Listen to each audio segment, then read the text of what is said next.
Mentally ill man with a semi-automatic rifle threatens to kill Governor Ducey. That threat against Doug Ducey happened almost 3 years ago and was never made public. Today, as the governor rolls out his new school safety plan, we're verifying whether his plan would stop a man like that from buying another assault weapon. Team 12's Bram Resnick joins us with the story.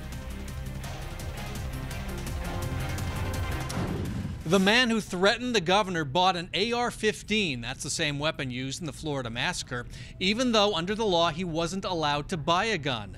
Governor Ducey's school safety plan wouldn't do anything to change that. A man with a long history of mental illness, brandishing an AR-15 semi-automatic rifle on his Facebook page and threatening the governor of Arizona in this message to a friend.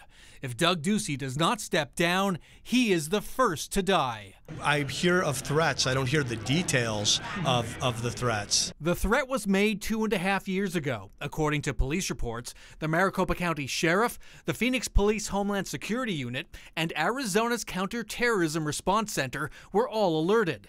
The man was arrested, his gun taken away. What you're telling me about, Bram, is news to me. I'm not aware of that threat and the specifics around it, so I'm not going to comment on it. One of those specifics, the man who threatened Ducey had his right to buy a gun revoked.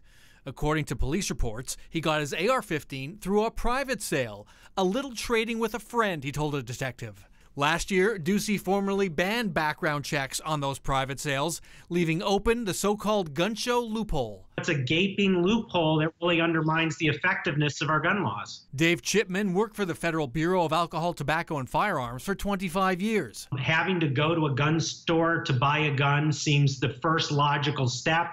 Chipman says websites like this one market thousands of guns, including assault weapons, for private sales. With no government intervention, no record keeping, and certainly no background check required.